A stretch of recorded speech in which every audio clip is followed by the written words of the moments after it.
Wazirganj bus stand के पास एक लड़की है जो अज्ञात है। ये अपना नाम पता भी नहीं बता पा रही है।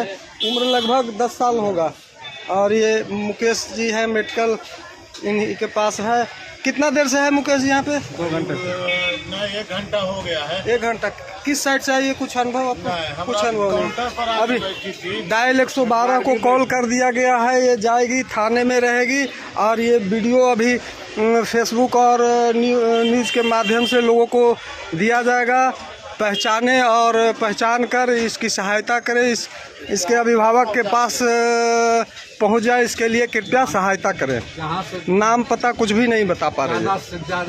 हाँ, अभी ये वजीरगंज बस स्टैंड के पास है। अभी 112 को डायल किया गया है। ये लड़की थाना में रहेगी। जो भी इनको पहचानते होंगे थाना में कॉल कर ले जा सकते हैं। हाँ हाँ हाँ।